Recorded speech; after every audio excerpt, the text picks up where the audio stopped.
Oh, all right, everybody. How are we doing? Welcome back to Baseball Scoops. I'm your host, Tommy. As always, news is pretty much at a bare minimum. There's really not a ton going on, but we do have a big splash trade that, in hindsight, I really do think is actually important to talk about. I do think this is a win-win for both teams. I do think there is a lot of upside for both squads making this trade. And then what I want to do is I want to dive into some New Year's resolutions across the entirety of Major League Baseball. We are officially into 2026, and with 56 days until the WBC, 44 days until spring training games, and 78 days until the official opening day, a lot to be excited about. So it's kind of time to dive into a little bit of what the resolutions are. So I got some exciting ones, some maybe not exciting ones. Depends how you want to look at it. But I want to talk about the big splash trade made by the Chicago Cubs. Good for Jed Hoyer and company over there in Chicago, getting aggressive.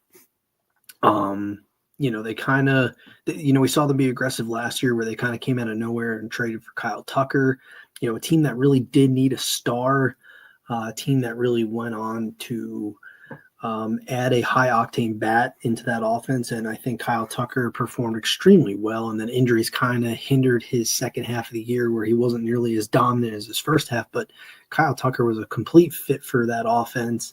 I think he did a lot of good things there, but with that being said, he's obviously not probably coming back to Chicago, but they do make a big splash trade. They were in the market for a pitcher.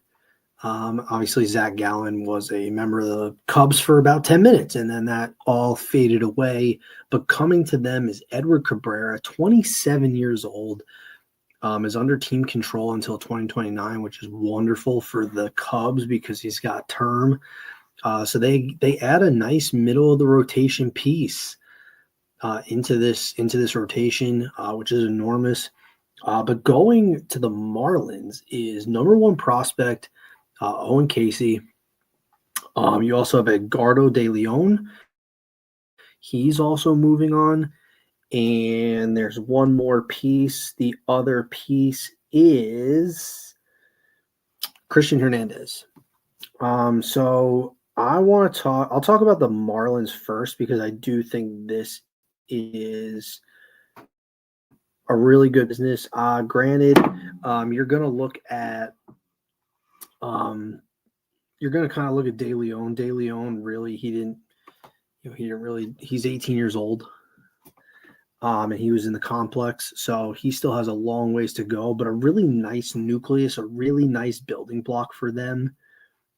And Hernandez played in high A, so I mean, those guys are likely going to be in the minor league systems, but the latest report is that Owen Casey will have every opportunity to make the roster.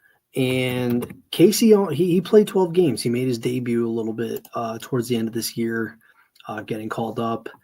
But really, this guy is a true impact bat and somebody that I do think the Marlins need. I think this is a massive, massive, massive win. I mean, their offense actually did some pretty good things. I mean, they were sixth in doubles. They were fourth in triples.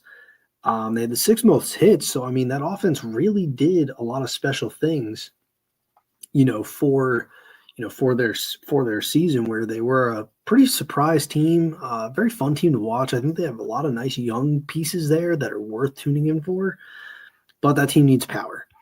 They struggled with home runs. They were 27th, and then you look at their slugging, they were 20th. So what does Casey bring? I'm going to share the screen because I do think it's important for context. I mean, this is what he did at the AAA level this season in 2025. So coming to the screen is his Prospect Savant page. You can go to prospectsavant.com and you can kind of see all this stuff. I mean, this is good stuff. They usually do single A and they do triple A. I don't know why they skip over double A, but this is good. I mean, he's a good player. He can generate his walks. Doesn't typically swing outside the zone, which is really nice. You do want to see him obviously make more contact in the zone. I think that's important. But obviously you could see that he does have a good zone swing percentage. So it's more just actually making contact, maybe working on his timing a little bit. You probably want to see him pull the ball a little bit more, at least in the air, which is probably a key thing. But you could see he's a really good hitter. I mean, 92nd percentile hard hit rate, 96th percentile barrel rate, great exit velocities, which is huge. You can obviously his expected WOBA is expected. All the expected stuff is really good. And then you look over here and you see his stuff like in the results. I mean, hitting 283, 384, 548 with a 932 OPS and a 139 W3 plus. That's nothing to scoff at. And the ISO, I think, is really enormous. ISO is basically taking out just singles. It's basically all your extra base hits. So obviously the ISO is great. And then when you actually look at Owen Casey as a whole, what an improvement at AAA this season compared to last season. Last season he was hitting 278 with a 375 OBP, a 472 slug, and an 848 OPS. So definitely a player that definitely developed a little bit more this past season, which is wonderful. And then obviously you can see here like what he does really well, like for a zone wise. And then here's what he does against pitches. Obviously faced a wide variety, but not a guy who seems to struggle against velocity, which is really, really nice to see. Definitely some good things here for the Marlins. I do think there's a lot of good things to be excited about if you're a Marlins fan. I think this is a win-win because Edward Cabrera was somebody that was rumored to be moved at the deadline. It never came to fruition. But then you look at the young core that you have there. There's a lot of nice pieces there. Like you look at some of the key pieces that they do have, like Kyle Stowers. I mean, we saw this movie play out before, where they traded a pitcher. They traded Trevor Rogers. They traded him to the Orioles, and Kyle Stowers was a big part of that move. And you kind of saw him blossom. He kind of turned into a very dominant force for the Marlins. For some reason, doesn't pop up as qualified, which is very strange. But Kyle Stowers hit 288 with a 912 OPS, 149 WRC plus, hit 30 home runs. This is a guy who represented the organization at the All-Star game. Tremendous player. Jacob Marcy, another one. He was really good. Hitting 292 with an 842 OPS, 133 WRC plus. Xavier Edwards is a really nice piece. That's a really nice young building block. He was really fun to watch. Agustin Ramirez, who came over in the Jazz Chisholm trade with the Yankees, he had a nice season as a DH and a catcher type. I mean, there's a lot of players. They're all really, really young, but they all have really, really good upside. And the thing about Owen Casey going over, which, yeah, it might seem like a steep price to pay if you're the Cubs, which we're going to get to in a second. But if you're the Marlins, this is a great young building block because you got Kyle Stowers in left. You could put Owen Casey in right, which he primarily played more of here in AAA this past season. That's a really fun young hitting group there. And I think the Marlins are going to be fun. They're going to surprise some people. I think they're, are they a playoff team? I don't think so. I still think they got to rebuild. They obviously don't spend a lot of money. They did shell out a little bit of coin for Pete Fairbanks, but that's a 1-year deal. And, obviously if they're in the gutter, they're very well going to trade him and they'll get value and assets for him because teams are always looking for reliever help at the deadline, especially to make that final push through the season. But adding Casey is a nice building block. You have like a nice young core forming, right? You have Stowers, Ramirez, Edwards. You get Casey in the fold. Like it's pretty nice pieces. You're not trading Yuri Perez. At least you shouldn't trade Yuri Perez. That should be a negative. And you know what? We're here to see how long the Sandy Alcantara sweepstakes last. What are the odds that he gets moved? When does he get moved? That's really a name that you haven't really heard a lot of. I mean, they might roll into the season with him, see how he bounces back. He started the year really slow, but he improved down the stretch. That's a guy that they can get a lot of value for, especially if he returns to the Sandy Alcantara that we all know and love. Now we're going to go to the other side of things. You go to the Cubs side, and this is a massive win. I mean, this is a team that was very much in on Mitch Keller. This is a team that was looking at Mackenzie Gore. This is a team that apparently was looking to sign Zach Gallen. This is a team that was looking for a middle of the rotation pitcher. And I think they added depth to what was a very good rotation last year. That was a team that had the 8th best ERA in terms of starting pitching. That was a very good group. You were led by Rookie of the Year finalist Cade Horton, who he had a dominant stretch towards the end of the year. He was pitching well. Matthew Boyd was probably one of the most underrated signings of last season. Matthew Boyd had a very good year for the Cubs. It was kind of phenomenal to watch him pitch because when you really first initially saw that signing, it wasn't exactly, dominant. Like it was kind of not a head scratcher, but a little bit of a head scratcher. But this is a guy who pitched 179.2 innings, like coming back from an injury where he only pitched 39 innings the season before. He had 154 strikeouts, a 109 whip. His pitching run values were phenomenal. I mean, he had impeccable command, 90th percentile pitching run value, 86th percentile fastball run value, 97th percentile off-speed run value. Very good pitcher, very reliable. He did a lot of great things on the mound. Definitely a good back-end arm. But Shota Imanaga is coming back. That is an arm that, no one really expected to be back in the fold. I mean, given, everything with this contract, but he comes back. So you have Shota Imanaga, Cade Horton, you have Matthew Boyd, you have Jamison Taillon still in the fold, and he pitched really well. Colin Ray was surprising.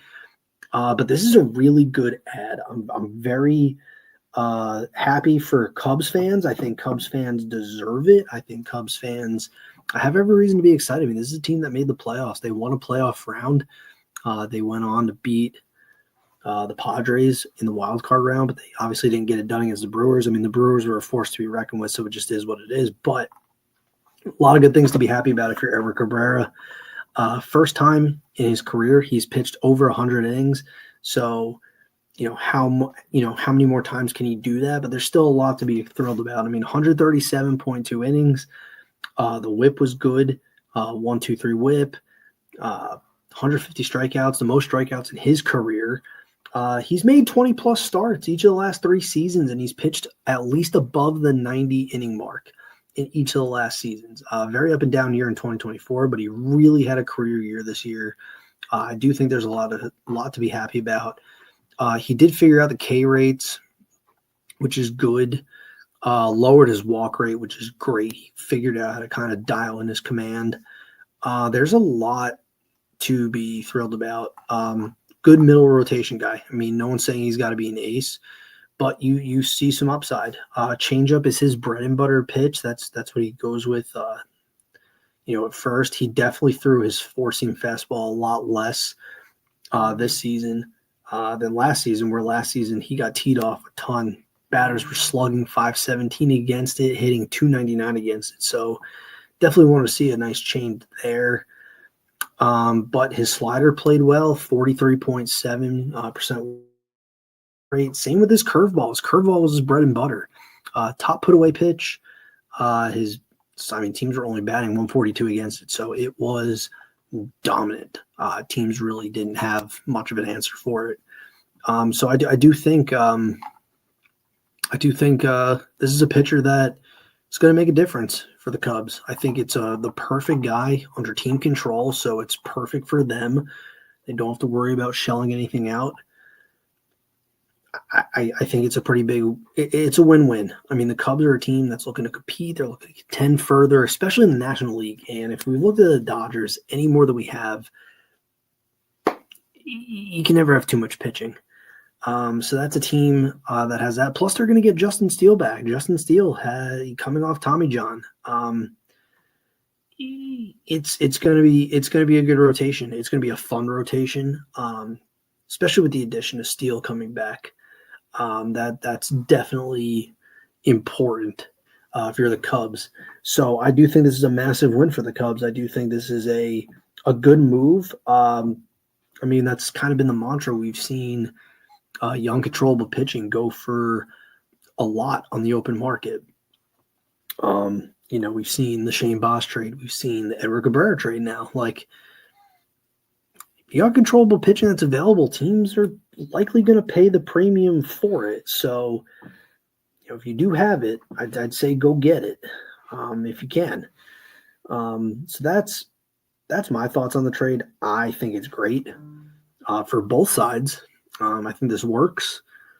And I'm excited to see how it pans out for both sides. I mean, Owen Casey is going to have a very strong chance to make the opening day roster. So that's huge if you're a Marlins fan. A lot to get excited about.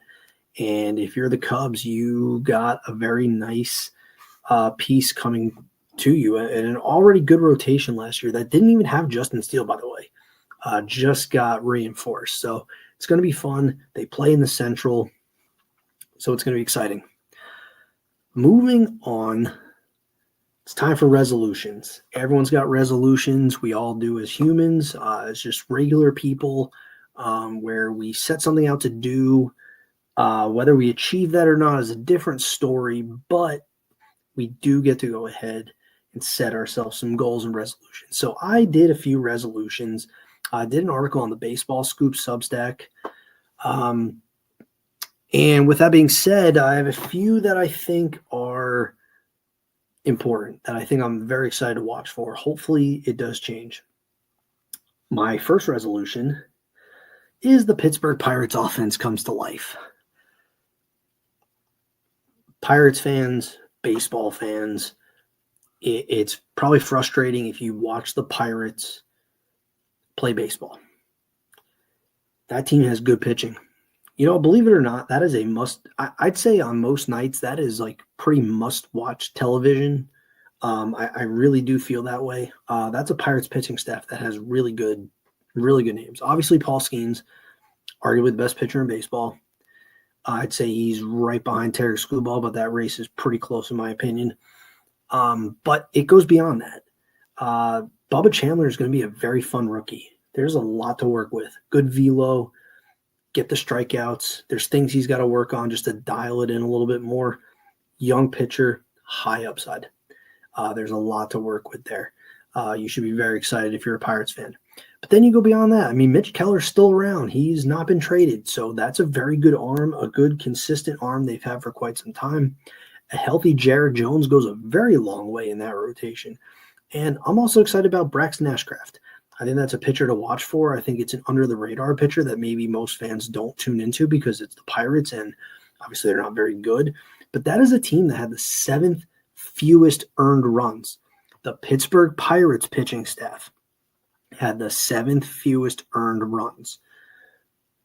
Okay, let's go to the offensive side. That team was bad at everything. That team struggled to produce as a whole, very anemic. They don't do a lot of good things at the plate. Struggled to hit for average. They were 28th. Struggled to get on base. They were 23rd. Dead last in slugging. They were dead last in runs. They were dead last in hits. Just they don't do a lot of good things at the plate. And I guess credit to the front office. I don't know if they're trying so they don't get penalized for not spending enough, but this team, I guess, took their aces' words to heart, and they've actively tried to add to this lineup.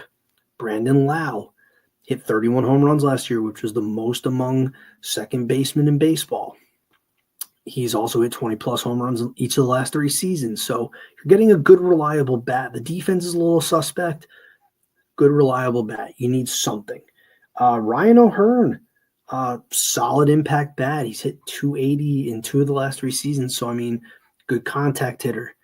A little bit of power there. I mean, you need guys that can just hit, get on base, put the ball in play. You need something. You can't do that. But even with all these additions, you need what you currently have in place to kind of elevate themselves. Brian Reynolds, you want to see kind of take a little bit of a step forward, but I'm looking at O'Neal Cruz. I think there's a lot of upside with him. He's fast. He can hit. I mean, he's a very good he's very good in terms of like what he can do at the plate in terms of his his batted ball metrics, like 100th percentile bat speed, 98th percentile hard hit rate, 97th percentile barrel rate. His exit velocity is 100th percentile. I mean, he strikes out a ton. 2nd percentile in K rate, 3rd percentile in whiff rate. I mean, he's got great sprint speed. I mean, this is a guy who's stolen 20 bases in each of the last 2 seasons. But this is a guy who hit 200 last year with a 676 OPS, and that's with hitting 20 home runs, which is honestly insane to think about. But the slugging was down nearly 100 points, which is really not ideal.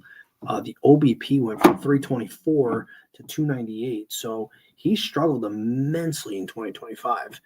But to have an 86 WRC plus, I mean, that's not good enough. I mean, this is a guy who's probably the nucleus of what this offense really is. And if he can kind of figure it out, that would be super ideal. But this is a guy who is like insanely good, but the expected batting average is bottom 7% of the league.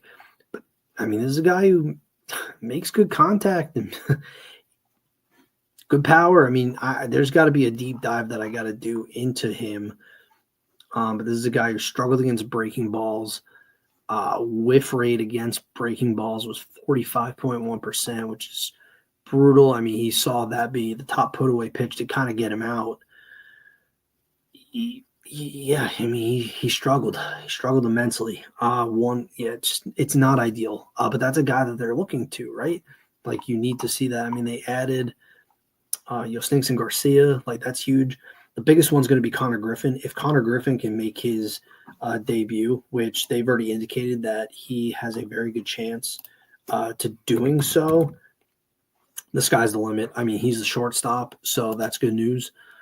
But this is a guy who they're going to look to because I'm just looking at his high A numbers because that's what they have. I mean, he makes hard contact. This is a guy who had a 156 WRC plus in high A in 2025. He didn't do no AAA work, but a 969 OPS, slugging 562. Like, they need that in the worst way possible. So we'll see what happens. The Pirates, just their offense just not being so anemic. I mean, give this pitching staff something it deserves. I mean, a lot of times it's like, we look at, teams who are really good offensively, which I'm going to get to here in a second, and the pitching lets them down. But in this case, it's like, give the pitching staff some run support. That's the important thing. Second one is kind of the opposite side of the spectrum. Diamondbacks getting competent pitching. People probably don't think about it because if you're on the East Coast, you're not watching a lot of West Coast games. And if you are, maybe you're not tuning in to Diamondbacks. Maybe you're going to go watch Shohei Ohtani. Maybe you're going to watch the Mariners. Maybe you're going to watch the Padres. As a Red Sox fan, I like listening to Don Orsillo. I like listening to him call games. It's music to my ears. But as you can see, obviously the Diamondbacks, it's my National League team. But this is a team that's been a top 5 to 10 offense in baseball the last 2 seasons. 2024, they missed the playoffs and they scored the most runs. And they were top 5 in just about every offensive category. 2025 rolls around, still a powerhouse. 6 most runs. They were great with extra base hits, 5th in doubles. They hit the most triples. Nice going, Corbin Carroll. They generate their walks. They don't strike out.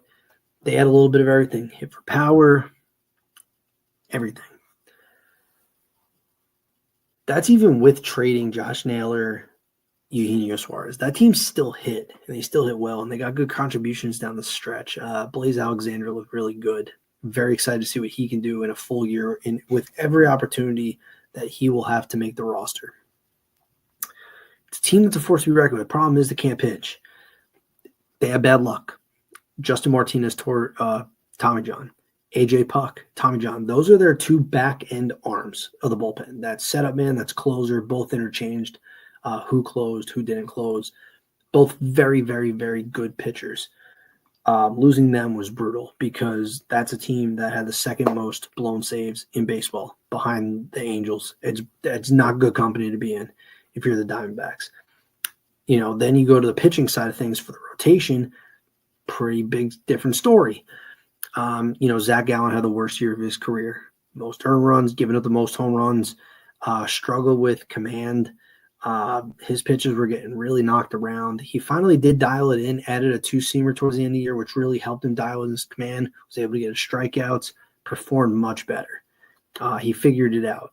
And I think Zach Allen's a good pitcher. I think he's going to figure it out. His market is very slow right now. It's kind of insane to think about. He was a Cub for 10 minutes, like I mentioned earlier, and now crickets. There's nothing. But you look across the board, like Brandon Pfaadt, he took a step back, a notable step back. Eduardo Rodriguez, a tough year for him. The only one who did emerge was Ryan Nelson. Ryan Nelson had a really, really good year. Corbin Burns ended up with Tommy John too. So the pitching staff was a complete mess.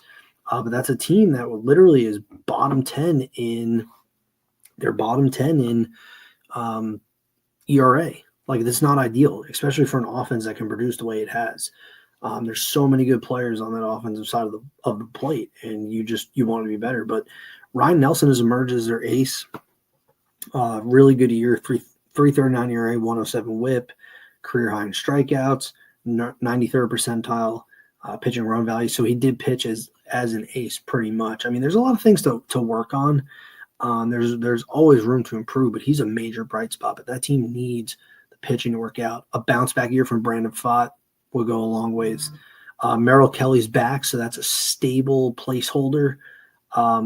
Great asset management by Mike Hayes on that one, by the way. But this team needs to figure out how to get competent pitching, maybe add another piece to this rotation. There's work to be done, but this team has way too much talent to not be good. And it's a team that if they figure out their pitching, that's a team that could be a playoff team. That's a team that really should not be out of the playoff mix given the talent they have. And as it currently stands, Ketel Marte is still part of the fold. He's not going nowhere, at least not right now. But if they can figure out how to get a competent pitch staff, that team, sky's the limit. For me, the next one, a resolution, is the Orioles' young players to take the next step. Look, we've heard it. The young guys are coming. The young guys are here. But they're here. They're on the roster. And granted, I do think that there's a lot of good young pieces still in the pipeline, by the way. But the main guys, the main young core, you're already on the roster. You're playing in Camden Yards. You're at the MLB level. It's kind of go time. And you're hoping that the new manager can kind of come in and kind of get these guys going. I think they had a slow start, but this is a team that had a winning record after June 1st. So, I mean, you look at their offense got better. They did what was necessary. You add Pete Alonso, you add Taylor Ward, pretty big boppers. For a team that needs some offense, you got some offensive help, but you need the guys currently on the roster. And the one player I'm looking for, Jackson Holliday, still very, very, very young, but it's kind of time to see him take that next step in his young baseball career. Struggled mightily in 2024 with breaking ball pitches. Certain things with the league definitely got after him a little bit. But he did adjust his batting stance. The article I'm going off is my New Year's resolution article, by the way. But he definitely did some good things. He opened up his stance a little bit more. He shortened the distance between his depth in the box, which helps. When you dive into his swing a little bit, he's got the ideal attack angle. It sits at 8 degrees, which is pretty optimal. And then when you look at his attack angle, it's a 52.8%. So very ideal for making good contact. Seems like he has the right approach, putting it all together. Kind of want to go ahead and see him kind of just deliver a little bit more. He had a much better season as a whole. He definitely made adjustments, not just with the stance, but with his swing. So good for Jackson Holliday. Definitely a player I'm rooting for. I'm a big fan of Jackson Holliday. I think there was a lot of pressure on him. Obviously comes with, the last name. But a player that I think definitely is going to break through a little bit. I mean, he played much better. Granted, he had a lot more at bats, but, hit 17 home runs, stole 17 bases, hit 242 with a 689 OPS. So obviously, you want to see a lot more. But hopefully you can kind of take the next step. The other thing I'm looking for is Gunnar Henderson. I think Gunnar Henderson returning to his MVP form goes a very long way. 2024, this is a guy that slashed 281, 364, 529 with an 893 OPS. 154 WRC plus, was very much in the MVP race. Obviously didn't win it, but he was in the race. 2025, he slashed 274, still hitting well for average. The OBP dropped 349. The slugging went down nearly 100 points, and then the OPS dropped over 100 points as well. 120 WRC plus, so he definitely took a step back offensively, but I think that whole team was a mess offensively for the first half of the year. And then they finally kind of got it together. You definitely want to see Adley Rutschman, who he's had his bat decline pretty much since his rookie season. Injuries definitely took a toll. You want to kind of see him bounce back and kind of just get right. Because if he can get right and you can find success with him, this is great. But, Dylan Beavers is legit. Samuel Basallo showed a lot of promise at the end of the year. There's a lot of pillars in place, but the Orioles taking that next step as a young team is really important. I think they're going to be really well managed. I love the guy they brought in. Came from the Guardians organization. I think it's a massive, massive hire, and I think it's going to pay upside for a young team that needs to take that next step. So we will see what happens with that young offense that has a lot of potential to be good and do a lot of damage. Next, the Padres offense needs to rediscover their power. It really wasn't that long ago where Padres had the Dodgers on the brink. I mean, this is a team that was a playoff machine. But in 2025, granted, they made the playoffs. They were good enough to get into the playoffs, but a lot of that hinges on the bullpen. That bullpen was dynamite. That was the best bullpen in baseball, and they lost Robert Suarez, but that's okay because they still got Mason Miller, Estrada, Moran, Peralta, I believe, is still in the fold. They have a lot of good arms in that bullpen. And I think they're going to rely on that bullpen this year, but that offense is too good to not deliver. So that was a force to be reckoned with in 2024. 2024, that's a team that had 4 20-plus home run players: Manny Machado, Jurickson Profar, Jackson Merrill, Fernando Tatis. Profar left free agency, obviously went to the Braves, got popped for PEDs. Maybe that had something to do with it. Regardless, they had 4 20-plus home run hitters and also had 4 more guys that had at least 10 or more home runs. So they had good power, and they had guys that can contribute across the board. Then you kind of keep going. 2025 was a completely different story. Padres offense managed to lose that power. They only had 2 20-plus home run hitters with Machado and Tatis, so they were still doing their thing. But then you kind of look, and they only had a few guys hit north of 10 home runs, so it wasn't ideal. But their slugging went from 420 to 390. They ranked 28th in home runs, and you kind of saw that lack of power in their series against Cubs. Now, granted, the Cubs pitched phenomenal in that series, but that's a team that was bottom 3% for hard hit rate and bottom 10% for barrel rate. You're too good. If Jackson Merrill can bounce back, he had a very injury-riddled season, not ideal. But that's a team that's too talented offensively. Machado's still playing at a high level. Fernando Tatis is a very good player. Jackson Merrill, sky's the limit for him. You got to see these guys kind of step up a little bit. Their financial situation obviously puts restraints on them to add more players. But something's got to give. Something has to give in the worst way possible, because the National League is way too good for them to struggle offensively. So hopefully That team can kind of rediscover its power, kind of get their mojo back, maybe make a big splash and eventually make a big trade. And obviously he's not a power threat, but losing Luis Ariz does hurt. So that's a tough one. But Ramon Laureano, like he'll obviously be in the fold still. Good power bat. So hopefully he can kind of aid that boost. And we'll kind of just see what happens. But that team they struggled to hit for power, and you saw it in the playoffs. And a large reason why they lost, because the pitching was more than good enough. Like that pitching alone probably could have carried them to a World Series if the bats came alive a bit. This is the last one. The last one is kind of seeing these small market teams get aggressive. You saw the Orioles get aggressive. They spent the money on Pete Alonso, something nobody expected them to do. They sent a prospect haul. Four of their top 20 prospects to the Rays for Shane Baz. They brought in Ryan Helsley too. They've had quite the offseason. A team that maybe no one expected to be as aggressive as they are. But then you look at like the White Sox signing Murakami. I get it. A lot of teams had their concerns. But for the White Sox, like that's a massive, like a player actually chose to sign with you instead of go to Japan.